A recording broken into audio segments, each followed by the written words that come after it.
Hello. Looks like we're live. We did it. Hopefully the internet will work this week. And not turn off the video. That'd be great. That'd be a super time. I'd be really thrilled about that, actually. Guys, what is up? What is up? What's Welcome up, Kendall? to Freestyle Friday. What's up, Kendall? The sea line? I don't know. What's up, man? Woman? Can't see your picture. So little. Man, woman, child, or beast. What is up? What's up? What's up, beast? Guys, what's up? Freestyle Friday. I'm one of your hosts. I'm Kadimah. I'm Casey. And we're going to get pretty quickly into it today. Hey, if you're on Facebook, shout out. If you're on Instagram, keep shouting. Well, we can actually see who joins on Instagram. Well, that's nice. Yeah. Hopefully our mic is working this week. Who's that? Carica de Ramos. What's up? What's up, beast? That's what I'm going to say. Up? Beast and Beastat? Is that a thing? Is that a thing? Beastat, sure. Okay, that's a thing.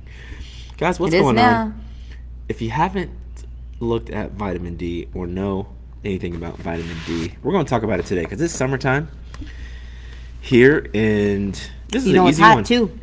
Yeah, this is an easy one because you need to get some sun. I know we shun the sun, or if you're a sun shunner. Ooh, say that 10 times fast. Sun shunner. I'm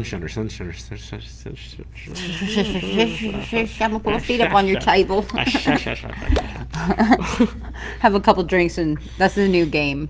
You try to have a couple drinks and say that. Sun shunner. I am the opposite of a sun shunner. I love the sun. Working on my tan. You got a pretty good one. I know it's fading a little bit. I'm gonna try to work on it this weekend, but my face is still really white because I don't tan my face. So I guess I shun it in that regard. Yeah. How do you not tan your face? I wear a hat, wear sunscreen, sunglasses. Just try to not get direct sunlight on my face. Gotcha. But it is funny whenever your body gets really tan and your face is still really white. You know, you're like, can't really do anything about that. So, bronzer.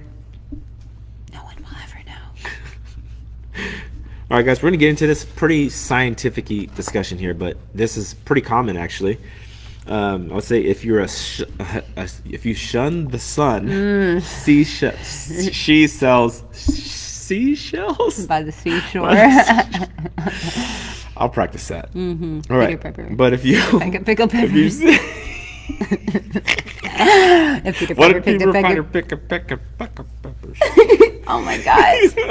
I didn't know you were so. If Peter Piper picked a pack of pickled peppers. How many pickled peppers did Peter Piper pick? That's pretty dang good. I'm fast. I should have been a rapper. That's pretty good. Okay. All right. So if you shun the sun, you suffer from milk allergies or dairy-related allergies, or you follow a strict vegan diet, you're probably vitamin D deficient.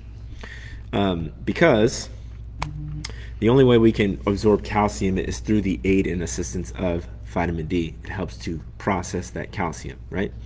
Well, we get it naturally occurring in a couple foods. We get it in beef liver. We get it in some fish.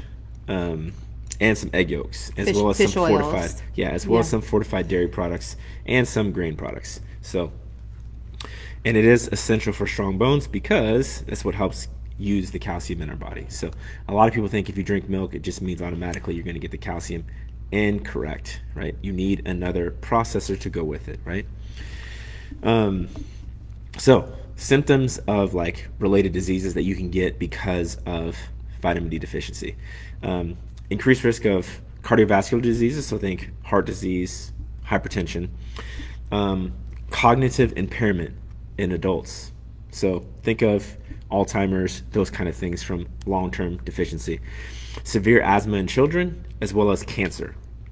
The cool thing is that research shows that right now that it can help with type 2 diabetes or relieving type 2 diabetes, hypertension, glucose intolerance, as well as multiple sclerosis. So a lot of things happen just from literally this vitamin D. The cool thing is a lot of people are saying this is more like a hormone than it is like a vitamin, which is pretty cool. It is interesting to look at it from that regard because I think people think oh yeah, take your vitamins. And way back in the day, we were getting more of our vitamins from the food that we're eating, right? Because the food was more fresh, nothing was, or things weren't as processed, you know, getting food from the farm, like it had all these chemicals on it and whatnot. So the average diet is actually lacking a lot of the nutrients. Even in other countries, they have a better selection for, you know, vegetables and fruits and different like variations, so that you're getting all of those different vitamins into your body. But it is interesting seeing like the risks associated and the benefits of we're calling it vitamin D, but I guess hormone, you know, it being a hormone in your body kind of makes more sense as far as why you would supplement that. It's pretty cool. I think it says, and I'm just reading right straight off the paper here, but it's required to absorb calcium from the gut into the bloodstream. It's most produced in the skin as a response to sunlight, and is also absorbed from food eaten, but it's only about 10% of vitamin D is actually absorbed this way. And I think we've also kind of, whether it was a study saying that the sun causes skin cancer or this causes skin cancer, we've probably shunned it just because of that too. Yeah, for sure. I think, especially I think in your like, I don't know, mid-years or middle years, you know, like when you're younger, I didn't ever think about it, you know, it wasn't a big deal. I know that our parents' generation, they like roasted in the sun under some baby oil and stuff, you know. Yeah. They're like, get all of it, you know, and now, you know, now their skin is suffering. And if you've known anybody that's had any sort of like skin cancer or a scare with skin cancer, I mean, that's it. They're done. They're out of the sun. They're not getting back in the sun.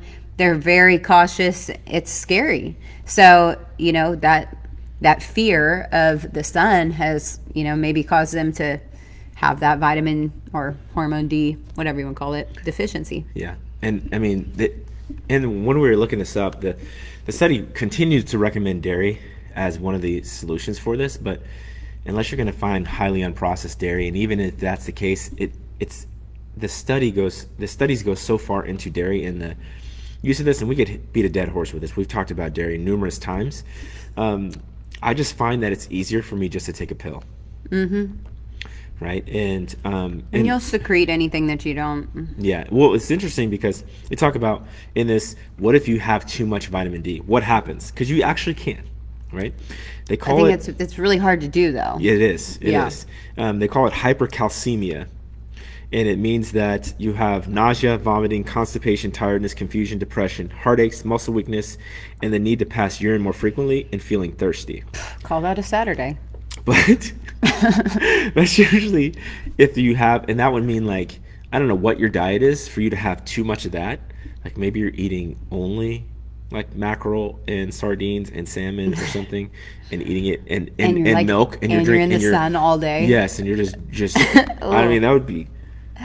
Whoa, that makes me want to puke. You put the sardines and the salmon and the mackerel in a blender and blend it up, and you put that with milk and then let it sit out in the sun while you drink it. Maybe that's how you get it. Maybe. That would be disgusting. It's really grossing me out. The sardines thing with the milk. Man, I'm hungry. That helped me get a little hungry. You're twisted. You're starving, bro. Somebody feed this man. So, Jesus, take the wheel. Like, all right. So how does vitamin D controlled? And I think these are just interesting stuff, so I'm just going to read it off of here. Following the concentration of calcium in the bloodstream is detected by the parathyroid glands, which then produce a parathyroid hormone. The parathyroid hormone increases the activity of the enzyme that produces vitamin D. The increase in concentration of calcium together with vitamin D feeds back to the parathyroid glands to stop further parathyroid hormone release. The production of vitamin D is also directly related by calcium, phosphate, and citriol. So it's pretty crazy, but you need to have it. So, well, how much is enough though, right? Like you have to have a blood test in order to actually detect your vitamin D levels. Mm-hmm. And when you look on a bottle, it'll say like, they're really small pills, and one will say like 2,000 IUs of vitamin D. A safe bet, is anywhere from one of those a day, because it takes time to build up that in your system. And if you're sick, they always recommend more, right? Like when we were talking about COVID, they were, Yep. some people were saying like, hey, you need to be taking 30,000 a day or 40,000 a day of vitamin D, and plus zinc and plus all these other things to kind of shorten the duration of COVID. Right. But you could take, and I'm not a doctor, so you can just talk to your doctor about this, about what you should take. But I personally take right now, because from what I found, especially in its aiding, and we're going to get to this in a second, but its aid in dietary fat, like helping you to lose weight. There's some really cool studies here and there that I want to share with you on that. And so I take in order to, because one of the things is if you are darker skinned, right, you have more melanin in your skin, you absorb less vitamin D via your skin because of the amount of melanin in your skin. So it's very common for African Americans, anybody who has a lot of melanin in their skin, to not absorb vitamin D through the sun as well. So that was another reason for me to do that. So I take about 12,000 a day, and I'm going to do that for the next 3 weeks, and then I'm going to go down to half of that dosage to 6,000, going from there. And the upload is because you can upload it a little bit more and allow your body to process that. So any advantage that I can get my body to do what it's supposed to do, because I'm eating well and exercising and drinking water and taking my vitamins and doing all those things, I'm going to take full advantage of. So it's probably the easiest thing that you can do, though. It's like just, you're just popping a pill. Like, it's probably the most simple change that you can make for your health. And, like, it's not going to hurt you. It's only going to be one little extra thing that takes nanoseconds to complete. And it's kind of thoughtless, It's easy. It's literally the easiest thing. So much easier than working out and eating clean. I know. And what's crazy is there's a study that we're going to talk about right now. If you wanted a magic pill, this is the magic pill. Vitamin D. They looked at a study of 218 women, overweight and obese women, on a 1-year period. All were put on a calorie-restricted diet and exercise routine. Half of the women received a vitamin D supplement, while the other received a placebo. At the end of the study, research found that the women who fulfilled their vitamin D requirements experienced more weight loss, losing an average of 7 pounds more than the women who did not have adequate blood levels. 7 pounds. That's crazy. And then there's another study that provided that overweight and obese women with vitamin D supplements for 12 weeks. At the end of the study, women did not experience any weight loss, but they did find increasing levels of vitamin C decrease body fat. So if you decrease body fat, what else? If they didn't experience any weight loss, what would that mean? If they decrease body fat, there can only be one other thing that went up. Their muscle. There you go. So they literally got gains because they took the vitamin D. What is he saying? I literally haven't been on Facebook for a month. Log in, get a community strike and warning. Hey, man, that's your style. Yeah. I'm going to go ahead and congratulate you. Go big or go home. That's I want to right. know what you posted. Yeah, I mean, it's something. I don't Who ever knows? get on the Book of Faces. Yeah. So, they did another study, and 4,600 women, elderly women, found that if they did higher levels of vitamin D were linked to less weight gain between visits during the span of a 4.5-year study. So it's so interesting how like all this works together. You know what I also thought about when you were saying that? About like food availability, but our generations worked more outside too. What do you mean? Like our generation works more outside? The generations before us. Oh, 100%. Yeah. Generations before us with farming and, more farmers and those kind of things, and just manual labor jobs. Yes. Yeah. So warehouses you got more and of that naturally. Yeah. It's incredible to think about. It's really underrated, and I would say it's one of the things that you would think you just overlook something. For sure. When you look at what you take per day, what do you usually take per day? So I actually don't Supplement-wise. take vitamin D, which I will. I will start adding that to the list. So I take vitamin C, I take fish oil, I take a probiotic, and then I take a multivitamin, which probably has vitamin D in it. But I'll probably add in straight vitamin D. I take a vitamin complex All of supplement. them. I take a multivitamin, multimineral, calcium, magnesium, and zinc. I take a lot of vitamin C. Yeah, I do too. I take fish oils. I take a lot of fish oils too. Yep. I take vitamin D, which we just discussed. I take a greens supplement. I take that too. And did I say probiotic? Yeah, you did. So I learned something interesting about I think that's it. Upping your fish oil. Yeah. That it promotes good gut health. Like, so I started taking the probiotic and upped my fish oil probably, I don't know, 2 weeks ago. Mm-hmm. Definitely feeling like less stomach issues. So. Less occurrence of the other things? Yeah. Yeah, my stomach's been a little bit more calm. It's definitely feel like it's been a good change for me. So, shout out. Okay, I'm a little confused on the data. Vitamin D can be so critical due to absorption rate. Or what is naturally available due to the skin. I don't understand that, Stetson. So when you say you're going to take 12,000 and drop it, what is that measurement? It's IUs. IUs is a measurement in the pill. So like there's 2,000 per pill, Chelsea. Let me go back up. So there's 2,000 per pill. So 12,000 IUs when you're deficient, which most people are, or many people are, especially. And this is probably the most sun that I've gotten because of summer. There's one session a week where, I'm doing a bike ride. I have no shirt on. I get a little extra sun there, but most of the time we're inside. So I take a little bit more to kind of backload that vitamin D and get my body caught up on it quicker. And then I'll take 6,000 consistently, especially when we go to the fall where we're not as outside as much. Mm-hmm. Trying to enjoy some pool time, you get a little bit more vitamin D. But so that's what that measurement is. Okay, let's see.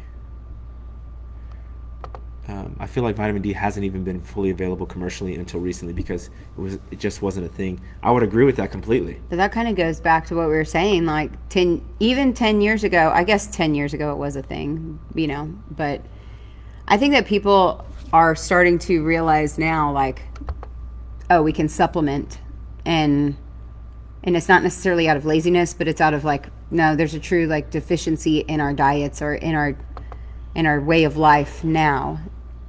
Our work from home, sit behind a computer all day. Yeah. Chelsea, this is a good question. You said, so my daily multivitamin is 1,000 IUs. Should I get an extra supplement too? So here's the thing about this, and this is kind of known or unwell known. There's the supplement industry, or the recommended daily allowances for vitamin C, vitamin D, E, K, all the ones, were based upon, they go all the way back to World War II. Okay, and the reason why they go that far back is because they were trying to find the minimum effective dosage that would keep people from getting diseases that are commonly deficiency from not having vitamin D. I think vitamin D, if you don't have it, rickets is the common one for vitamin D, and that was kind of more in the UK. So there's such things as like the minimal amount, and there's such things as the optimal amount. So Casey's taken probably way more than the minimum amount of vitamin or fish oils in order to help her gut health. Mm-hmm. Right? What's up, guy? What's up, guy? And that goes for vitamin C. So if you want your collagen to be a little bit more bouncier, you need more vitamin C. It'll also help with your cartilage. But if you take the vitamin C and you add that with fish oils, it actually makes the fish oils more effective. So it's this interesting thing because there's not enough studies done. There are studies done on the high doses of certain vitamins, but not in terms of optimal health, so to speak, or making your body function as much as possible. Like one of the ones that I want to do, because the way our diet is now, you don't see a lot of, back in older times, people didn't take, or they ate the whole carcass of the animal, the liver, the kidneys, the internal organs. A lot of those pieces were eaten, and you got different nutrients from those pieces of the animal. Since we only eat boneless, skinless chicken breast, and what is those boneless nuggets, and prepackaged freezer lean, this, and we're culprits of that because what do we get? Ground turkey, chicken all the time, and we're trying to eat a certain way to have our health be a certain way, or to carry so much muscle and you have so many calories for the day and all that stuff. So we have to supplement it other ways. You have to get it from something else. So hopefully we'll do this discussion soon on collagen and some other things that are not really talked about. When we think of collagen, we really only think from a what do you call it, cosmetic standpoint, but there's so many other benefits that could help with rheumatoid arthritis. And there's certain ones that there's actually 16 types of collagen that can help. But there's only 5 or 6 of them that are actually good for the human body, that actually gives benefit. So it's crazy, but yeah, it's not talked about a lot. But I would say that we need to do more. Before I would say like, hey, you need to get more than I would say vitamin C and fish oils. There's for sure you should add to your diet if you're not already, because if you don't eat very much fish, you need that in there for sure. So many things from heart health to brain health to heart health to joint health is in that mix for sure, for fish oils. But vitamin D for sure, especially if you're trying to keep the wrinkles from showing up a little later in life and you're going to shun the sun, you need to have that vitamin D supplement for sure. So I'm totally adding it in. I'm adding it in. Yeah, it's good stuff. I know this is a quicker show, but if you have anybody who doesn't know anything about vitamin D, or maybe could benefit from this because you've been trying to tell them for a while that they need to do some stuff. That was a humongous answer. Sorry, Chelsea. I tried my best. Oh, man. But we love sharing this information with you. We're going to kind of continue this stuff as we get into more health-related topics over the next couple weeks. Hey, if you have a suggestion for something you want us to talk about, put it in the comments. We'd love to talk about it. Other than that, we appreciate you guys very much. This will be uploaded on YouTube here, as well as Instagram. Like, share it, comment, yes, tell your friends, yes, subscribe, all of those things. Yes, all of it. All at the same time. Yes. Cool. You have anything? No. All right, fantastic. Thank you guys. Thank you so much. I'm your host, Casey. I'm Kadimah. Have a great day. See ya. Peace. I'm out. Cairo?